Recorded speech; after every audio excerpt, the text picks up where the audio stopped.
সমুদ্রের পাশে বসে ইফতার করা সবসময় আমার একটা স্বপ্ন ছিল, আর আমি জানি অনেকেরই এমন ইচ্ছা আছে। আলহামদুলিল্লাহ, আমি আমার সেই স্বপ্নটা পূরণ করতে পেরেছি। সমুদ্রের ঢেউ, বাতাস আর ইফতারের সুন্দর মুহূর্ত, বাস আর কি লাগে। So hello everyone, welcome to my new blog. আজকে অনেক অনেক অনেক দিন পর আপনাদের সাথে ব্লগ শেয়ার করছি, কারণ আমার সেমিস্টার ফাইনাল ছিল, ঈদ ছিল। সো সব কিছু মিলে আমি অনেক অনেক ব্যস্ত ছিলাম। তো আজকে আমি আপনাদের সাথে শেয়ার করছি রোজার একটা ইফতারের ব্লগ, যেটা কিনা আমি সমুদ্রের পাড়ে বসে করেছি। সেদিন কিন্তু আমাদের কোনো প্ল্যান ছিল না, একেবারেই সাডেন প্ল্যানে আমরা চলে গিয়েছিলাম সমুদ্রের পাড়ে ইফতার করার জন্য। তো যাওয়ার পরে আমার চোখে পড়ে একেবারেই প্রাকৃতিক সৌন্দর্য। আমি দেখলাম খুব সম্ভবত এটা বক ছিল। বক আমি প্রথম দেখেছি যে বক পানি থেকে মাছ শিকার করে কিভাবে খায়। তো তার আগে আমি বলি যে আমি কি আইটেম করে গিয়েছিলাম। সেটা হচ্ছে ভুনা খিচুড়ি, কালা ভুনা, সেই সাথে ছিল একটা সালাদ, আর ইফতারের যে বেসিক আইটেমগুলো থাকে সেগুলাই করেছিলাম। ছোলা, আলুর চপ, ডিমের চপ, পেঁয়াজু, বেগুনি, একেবারে বেসিক যা যা থাকে তাই নিয়েছিলাম। তো আমি আপনাদেরকে যা বলছিলাম যে এই জিনিসটা, এটা আসলে আমার কাছে একেবারেই নতুন ছিল, যে কিভাবে আসলে মাছ শিকার করে খায়। যেহেতু আমি শহরে বড় হয়েছি, তাই এসব এত কাছ থেকে দেখার সুযোগ হয়নি। তো আমরা আসলে অনেক আগেই চলে গিয়েছিলাম। তারপর চলে যাওয়ার পর আমরা ওয়েট করছিলাম যে কখন ইফতারের টাইম হবে। তো তার আগে আমার হাজব্যান্ড সব কিছু প্রিপেয়ার করে নেয়, যেহেতু আমরা এগুলো বক্সে করে নিয়ে গিয়েছিলাম। তো ওইখানে গিয়ে আমার হাজব্যান্ড সবগুলোকে প্লেটে সাজায়। আর ওই টাইমটাতে আসলে এত ভালো লাগছিল, ওই যে দেখেন কি সুন্দর বাতাস, সেই সাথে সূর্যটাও অস্ত যাচ্ছিল।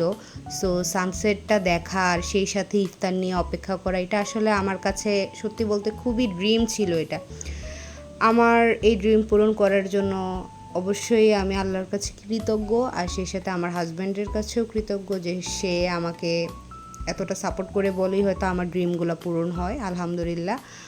আর এবার মেইন পার্ট, সে মাখাবে।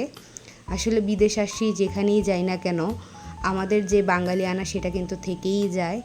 তো সে এগুলো প্রিপেয়ার করছিল, আর আমি কিছু ক্লিপস নিচ্ছিলাম। আর আমাদের সাথে কিন্তু পুরোটা সময় জুড়েই কিন্তু একটা বিড়াল না, 2-3টা বিড়াল ছিল। তো আমরা আসলে সেগুলোর সাথেই বসেছিলাম। ওদেরকে আমরা খাবার দেওয়ার পরও ওরা খায়নি, কারণ ওরা ক্যাট ফুড খায়।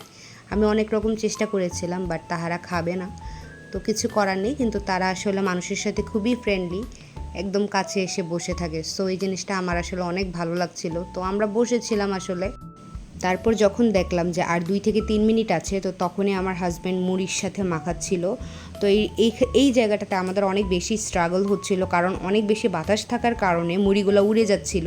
তো আমি অল্প অল্প করে দিচ্ছিলাম, আর সে এগুলাকে মাখতেছিল। যাই হোক, আমরা অনেক স্ট্রাগল করার পর এইখানে আমরা সাকসেস হই। আর এই পাশে ছিল ভুনা খিচুড়ি আর গরুর কালা ভুনা।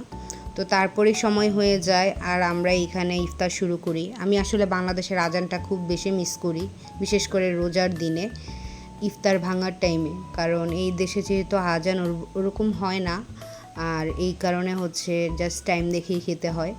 তো যাই হোক, দুইজনে একসাথে সেখানে ইফতার করছিলাম। আর আবহাওয়াটা এত বেশি ঠান্ডা ছিল, এত ভালো ছিল, সত্যি কথা বলতে আমার অনেক বেশি ভালো লাগতেছিল।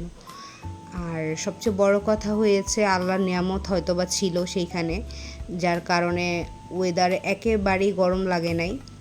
ফিলিপাইনে যেহেতু অনেক বেশি রোদ থাকে, গরম থাকে, তো সেই অনুযায়ী সেদিন অনেকটাই ঠান্ডা ছিল। তো যাই হোক, এই যে রাত হয়ে গিয়েছে আর আমাদের খাবারও শেষ। আর আমরা বিড়ালকে দিয়েছি, কিন্তু বিড়াল খায়নি। বিড়াল একটু চেটে তারপরে এটা ফেলে দিয়েছে, তাই আমরা সেই জায়গাটা ক্লিন করে ফেলেছি। আমরা খেয়েছিলাম যেগুলা, ওই পুরা জায়গা ক্লিন করে আমরা বাসার উদ্দেশ্যে রওনা দিয়ে দেই। That's all for today. Thanks for watching.